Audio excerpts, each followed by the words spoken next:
This tale is about the uncertainty of life and how what we prioritize defines us. Or maybe it's the story of someone with mental health issues ruining someone's day. One can never be certain if someone is truly good or if they are harboring darker undertones. The God of Minor Miracles. The girl came skipping down the street and plonked herself onto David's sofa. She swiveled around and laid down on her back with her arms folded behind her head. She closed her eyes and kicked off her shoes. The sound of them hitting the sidewalk made David turn around. Can I help you?" he asked the strange girl, unsure if he knew her or not. "Oh, no thanks," she replied without opening her eyes. "But I can help you." "Oh." David paused for a second, trying to understand what was happening here.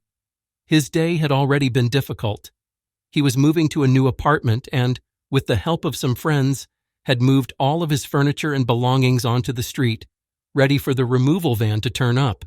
The removal van, though, had yet to arrive. In fact, it was several hours late, and his increasingly frantic calls to the removal people had gone straight to voicemail every time. "Wait, are you from the removal company?" The girl smiled and, peeking with one eye, looked at him and shook her head. "No," she replied, and closed her eye again. David wasn't sure what to say next. This was obviously some kooky person, or possibly someone with mental health issues having an episode on his couch, on this day of all days.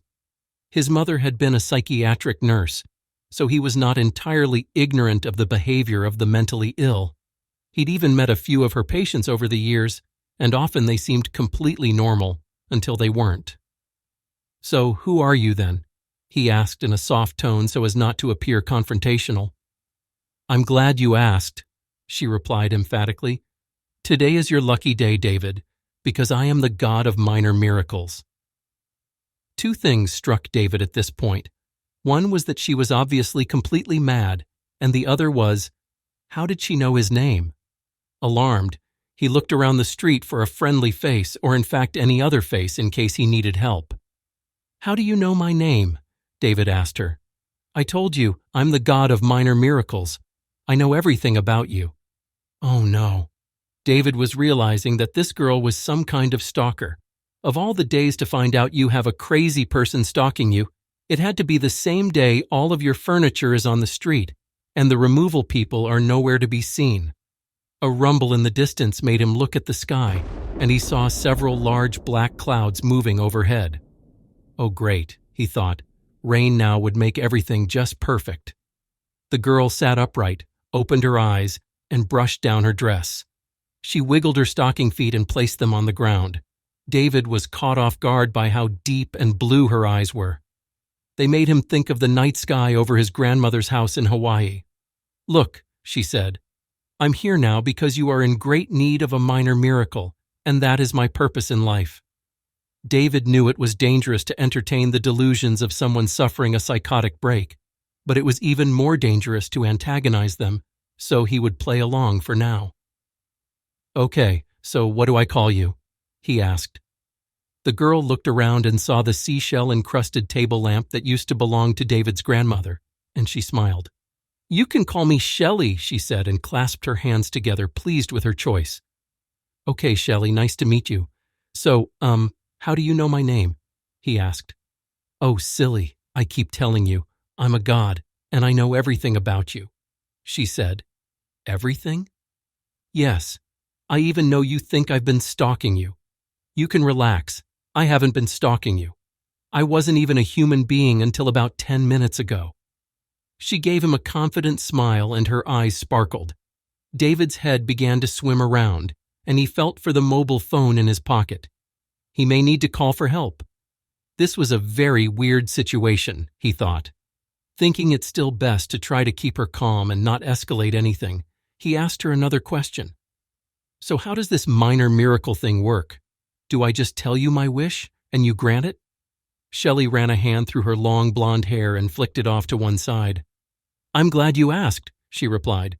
"So the way it works is I can grant you one minor miracle, but there is a price you have to pay." "A price? What price?" David thought that sounded dangerous. A threat, maybe. Shelley giggled before answering. Silly, nothing dangerous. You just have to give up the chance for the world to have a major miracle. A major miracle? He asked. Yes, but not just any miracle. It's the miracle you desire most for the world, the one you hold in your heart and often think about when it's quiet and dark. You mean… David meant to go on, but Shelley quickly interrupted him. David, I know about your grandmother and your parents. I know about your own scare recently, too. David looked at her, as deranged as she was. There was a power he felt in her, like she just knew him. Cancer? He asked mournfully. Yes, that's the major miracle you'd have to give up. Shelley, for the first time, looked slightly sad. The sparkle in her eyes dimmed a little, and her smile was gone. The price you have to pay once the minor miracle works is knowing that you could have cured cancer forever. David felt a tear forming in his left eye, and he moved to wipe it away. That's very cruel, he said. Whatever you're doing here, Shelley, whatever is wrong with you, this is a step too far. I'm calling the police. He pulled his phone out of his pocket. What about all your furniture?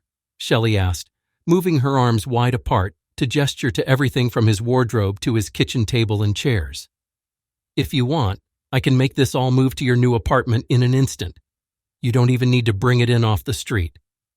If you don't leave now, I'm calling the police. He snapped at her. Shelley stood up, and while locating her shoes, she told him she would leave straight away, but he had to decide between the miracles. I don't believe you. You're a crazy person, and you're cruel. I'm going to tell the police you've been stalking me. I don't need your help anyway. The removal people will be here any moment and…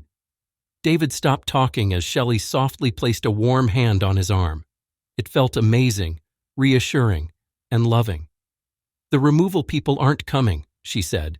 And the reason they aren't answering your calls is that their van crashed on Route 91 several hours ago. It was a pretty bad crash, too. They had to go to the hospital. What? David didn't want to believe her, but that would kind of make sense. Sitting down on the couch, he put the phone back in his pocket. The entire sky was dark clouds now, and he felt a chill breeze on his face. Shelley wandered over to one of his boxes that had the mini fridge he kept on his work desk in it. She lifted it out with ease, which looked strange considering her petite, girlish frame. Moments later, she was sat beside him, handing him the almost cold beer she had retrieved from inside his mini fridge. Don't be upset and don't be sad. I'm giving you the chance to save all your furniture or something even greater. She gave him that lovely smile again. David took the beer, feeling defeated. He sighed and asked, So what do I actually have to do then? Not much, really, she replied. I'm going to leave now, and if you put that can of beer on the ground in front of you, I can grant your minor miracle, and all your stuff will instantly appear in your new place.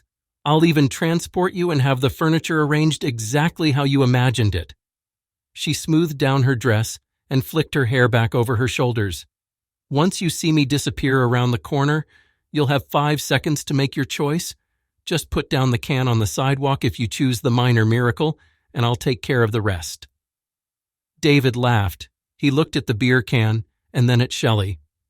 Okay, he said. With that, Shelley stood up and walked off down the street, weaving her way through his furniture. David's eyes were locked on her the whole way, and as she neared the corner, he blinked, and she was gone. Thunder cracked above him and it began to rain. In spits and spots at first, but then a solid flow of drops came down.